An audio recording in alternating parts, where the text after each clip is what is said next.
कुमारी सैलजा जी, Bhupesh Baghel ji, TS Singhdeo जी, शरणदास महंत जी, तामराज साहू जी, दीपक बैद जी, फूलो देवी नेताम जी, छत्तीसगढ़ के मंत्री, एमएलएज, हमारे प्यारे पार्टी के कार्यकर्ता, बब्बर शेर,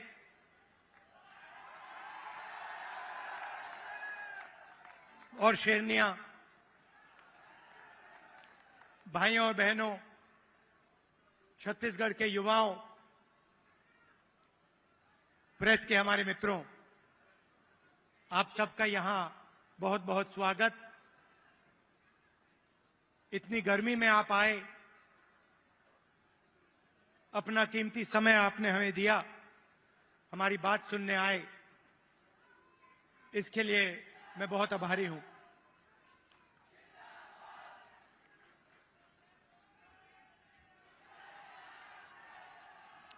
कुछ ही महीने पहले कर्नाटक में चुनाव हुआ। एक तरफ बीजेपी और उनकी विचारधारा, दूसरी तरफ कांग्रेस पार्टी, हमारी विचारधारा।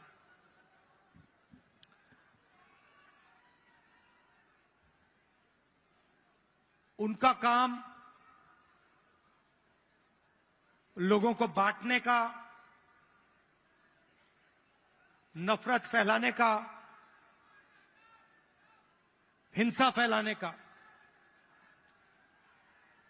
हमारा काम लोगों को जोड़ने का, नफरत के बाजार में मोहब्बत की दुकान खोलने का।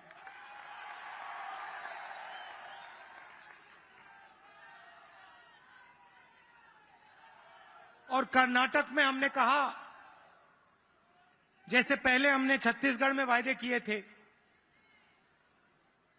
किसानों को सही दाम देने का वायदा जो हमने पूरा किया, किसानों का कर्जा माफ किया, बिजली बिल हाफ किया, जैसे हमने यहां वायदे किए थे, वैसे ही हमने कर्नाटक में 5 वायदे किए। चुनाव से पहले बीजेपी के लोग हर बार वो कोई ना कोई नंबर निकाल देते हैं। कोई कहता है 230 सीट आएंगी,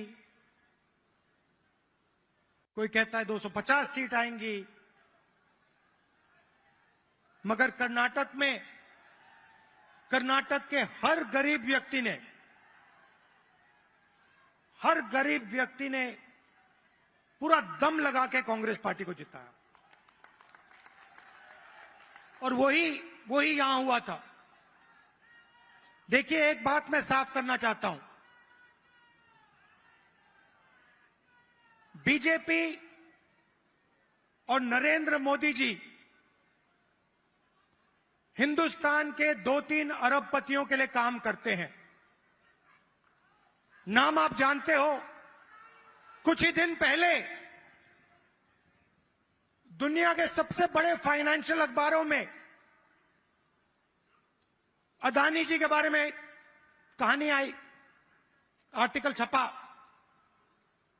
दुनिया के सबसे बड़े फाइनेंशियल न्यूज़पेपर में लिखा था, अदानी जी जो नरेंद्र मोदी जी के करीब हैं, उन्होंने हिंदुस्तान से हजारों करोड़ रुपया बाहर देशों में भेजा और उस पैसे से स्टॉक मार्केट में अपने शेयर्स का दाम बढ़ाया। और उस पैसे से अदानी जी, आपकी जो पूंजी है, आपका जो इंफ्रास्ट्रक्चर है, आपके जो एयरपोर्ट हैं, सुना है अब रेलवे स्टेशन भी उनको दिए जाएंगे।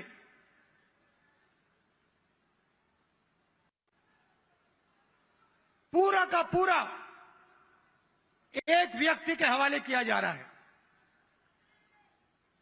और मैं साफ कहना चाहता हूं कि चाहे वो कर्नाटक की सरकार हो, छत्तीसगढ़ की हो, राजस्थान की हो, हिमाचल की हो, और जो अभी आने वाली हैं तेलंगाना, मध्य प्रदेश, ये सारी की सारी सरकारें गरीबों की सरकारें होंगी, अदानी की सरकारें नहीं होंगी। और प्रधानमंत्री को साफ कहना चाहिए, देश को बताना चाहिए और छत्तीसगढ़ के युवाओं को बताना चाहिए कि वो अदानी जी पर इंक्वायरी क्यों नहीं करवा रहे हैं। ऐसी क्या बात है कि नरेंद्र मोदी जी अदानी जी पर इंक्वायरी नहीं करा सकते हैं? दो तीन सवाल है भाई और बहनों, युवाओं। ये जो हजारों करोड़ रुपए हिंदुस्तान से बाहर गया, ये पैसा किसका था? पहला सवाल, ये अदानी जी का पैसा नहीं था, ये किसी और का पैसा था। किसका पैसा था? ये पहला सवाल है। प्रधानमंत्री जी कोई इंक्वायरी नहीं करवाएंगे। मैं आपको साफ कह देता हूं, हिंदुस्तान का प्रधानमंत्री अदानी जी पे कोई इंक्वायरी करा ही नहीं सकता, क्योंकि अगर उसका इंक्वायरी का नतीजा निकल गया तो नुकसान अदानी जी को नहीं होगा, नुकसान किसी और को होगा। तो छत्तीसगढ़ में हमने क्या किया?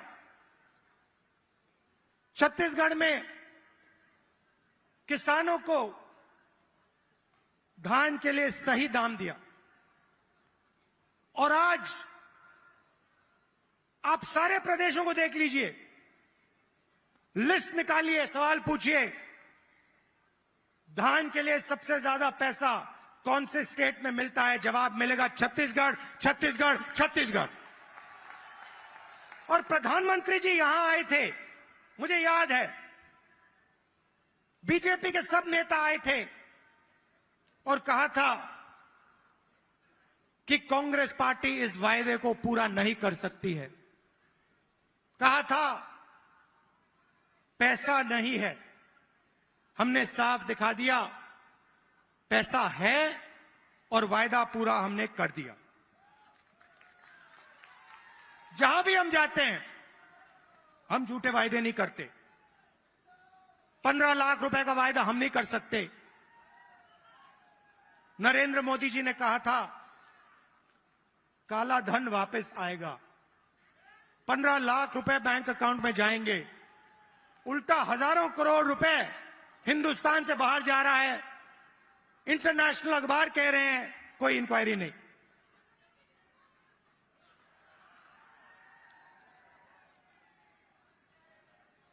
तो अब छत्तीसगढ़ के युवा जो हैं, आपकी बहुत बड़ी जिम्मेदारी है और हम चाहते हैं कि आप प्रदेश को चलाने में, राजनीति को चलाने में आगे आए। आपको पीछे नहीं रहना चाहिए। आपकी जो नई जनरेशन है, भविष्य आपका है। आने वाले समय में छत्तीसगढ़ आपका है और आपको आगे बढ़ना पड़ेगा। और इसीलिए हमने राजीव युवा क्लब आपके लिए बनाए हैं। हर क्लब को 1 लाख रुपए, 3 लाख युवाओं को क्लब में हमने जोड़ा है। और ये ऐसे नहीं जोड़ा है, मैं आपको साफ बताना चाहता हूं। हमने इसलिए जोड़ा है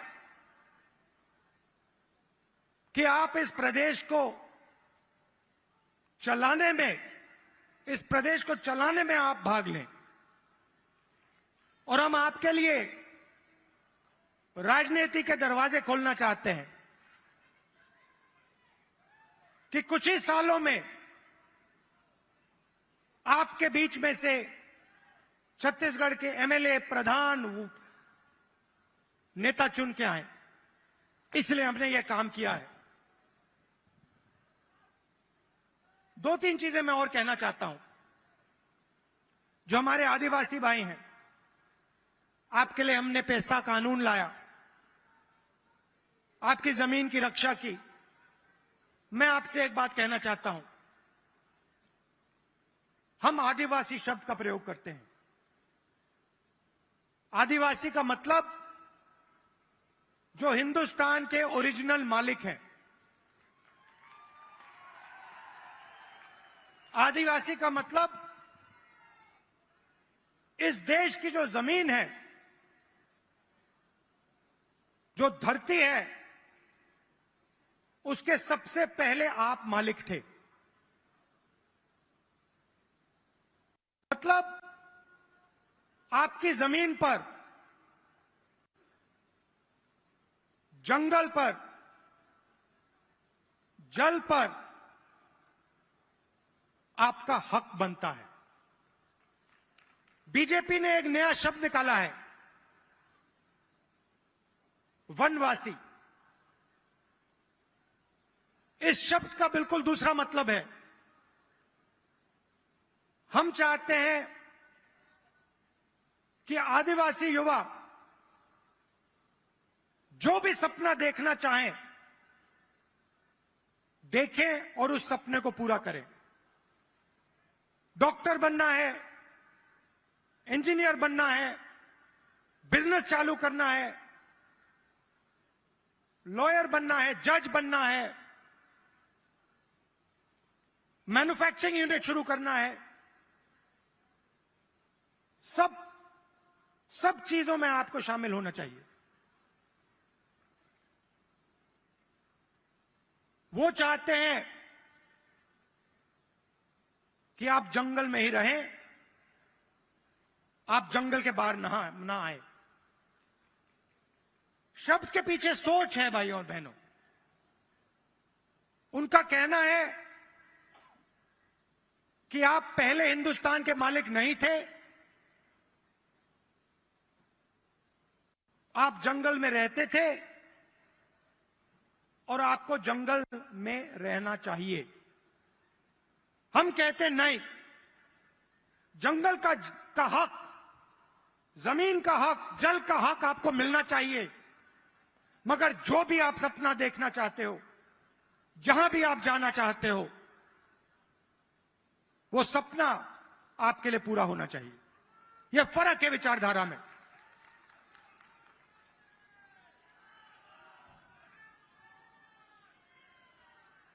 और पूरे देश में भाइयों और बहनों, पूरे देश में ये नफरत फैला रहे हैं। आदिवासियों को नया नाम दे देंगे, एक धर्म को दूसरे धर्म से लड़ा देंगे, एक भाषा को दूसरी भाषा से लड़ा देंगे, एक जात को दूसरी जात से लड़ा देंगे। हमारा काम जोड़ने का है। जहां भी ये नफरत फैलाते हैं, चाहे वो मणिपुर हो, असम हो, कर्नाटक हो, जहां भी ये नफरत फैलाएंगे, कांग्रेस पार्टी के कार्यकर्ता वहां जाकर मोहब्बत फैलाएंगे। ये हमारा काम है, ये हमारी जिम्मेदारी है। आप देखिए, भारत जोड़ो यात्रा का यही लक्ष्य था। कन्याकुमारी से हम शुरू हुए, श्रीनगर तक गए,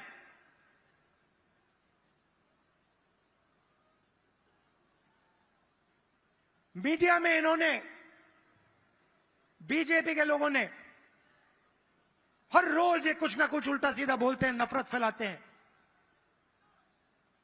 भारत जोड़ो यात्रा ने पूरे हिंदुस्तान को जोड़ने का काम किया।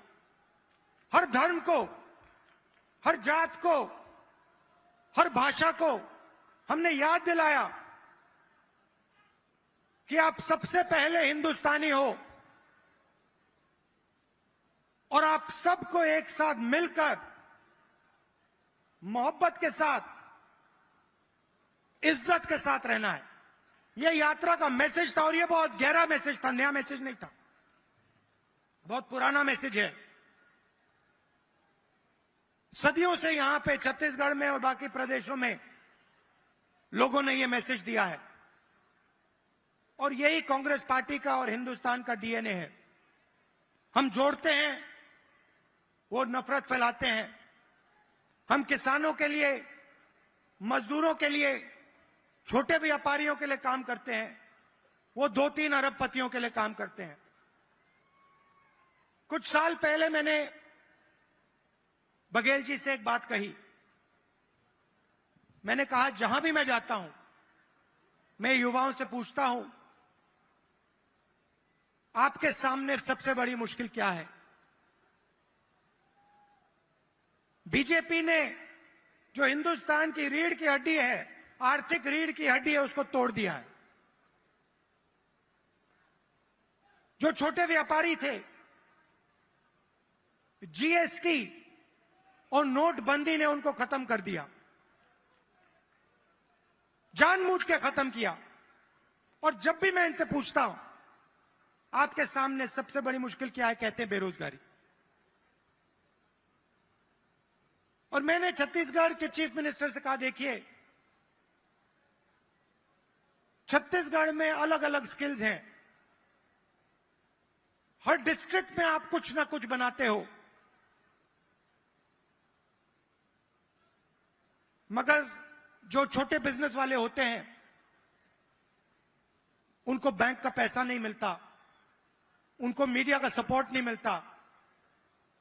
और मैंने छत्तीसगढ़ के चीफ मिनिस्टर बघेल जी से कहा कि आपका फोकस इन छोटे व्यापारियों पे होना चाहिए, छोटे बिजनेस वालों पर होना चाहिए, बैंक के दरवाजे उनके लिए खोलने चाहिए, और मार्केटिंग हो तो इनके लिए हो। और खुशी से मैं कहता हूं कि बघेल जी ने इस पे काम शुरू कर दिया है और इससे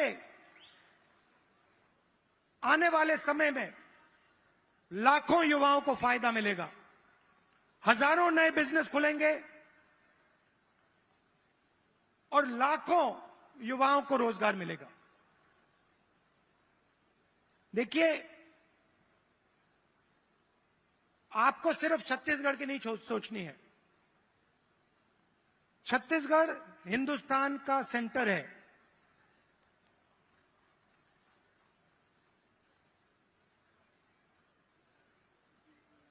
बंगाल से गुजरात कोई जाता है, छत्तीसगढ़ से निकलना पड़ता है। आप सेंटर लाइन पे हो और आपको देश का लॉजिस्टिकल सेंटर बनना चाहिए कि आप इंफ्रास्ट्रक्चर तैयार करिए कि छत्तीसगढ़ हिंदुस्तान का लॉजिस्टिकल सेंटर बने। जो भी माल बंगाल से गुजरात बाकी प्रदेशों में जाए वो यहां प्रोसेस हो, यहां से निकले, एयरपोर्ट से आप बाकी दुनिया को छत्तीसगढ़ से जोड़िए, सिर्फ हिंदुस्तान को नहीं, बाकी दुनिया को आप एयरपोर्ट से जोड़िए, छत्तीसगढ़ को जोड़िए कि हमारे जो युवा हैं, छत्तीसगढ़ के जो प्रोडक्ट्स हैं वो पूरी दुनिया में जाएं, सिर्फ हिंदुस्तान में ना रहें। मुझे लगता है कि छत्तीसगढ़ की सरकार ने बहुत अच्छा काम किया है और आने वाले 5 सालों में भी यहां पे छत्तीसगढ़ की सरकार, कांग्रेस पार्टी की सरकार जबरदस्त काम करने जा रही है। कार्यकर्ताओं से मैं कहना चाहता हूं, आप हमारी रीढ़ की हड्डी हो, आप हमारे विचारधारा के लिए लड़ते हो।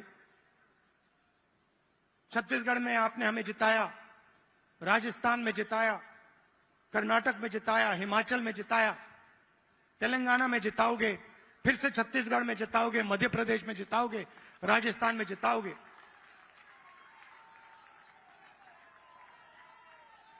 हमारी बघेल जी, हमारी सरकार को हमारे कार्यकर्ता की रक्षा करनी चाहिए।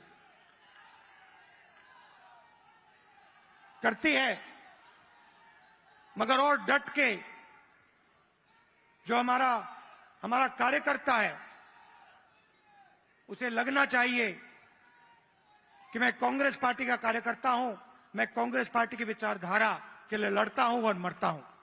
देश को आपकी जरूरत है। नफरत से देश आगे नहीं जा सकता है, हिंसा से देश आगे नहीं जा सकता है, अर्थव्यवस्था नहीं बढ़ सकती है। मोहब्बत से, इज्जत से काम किया जाता है और अगर देश को जोड़ा जाता है, सबको एक साथ लाया जाता है, तो देश तेजी से प्रगति करता है। आप सब यहां आए, इतने प्यार से आपने मेरी बात सुनी, इसके लिए आप सबको दिल से धन्यवाद। और जो युवा हैं जो अब इन क्लब्स में शामिल होंगे, आप याद रखिए छत्तीसगढ़ का भविष्य आपका है, आपकी बड़ी जिम्मेदारी है। आपको राजनीति में आना है और आपको छत्तीसगढ़ को भविष्य में चलाना है। बहुत बहुत धन्यवाद। जय हिंद, नमस्कार।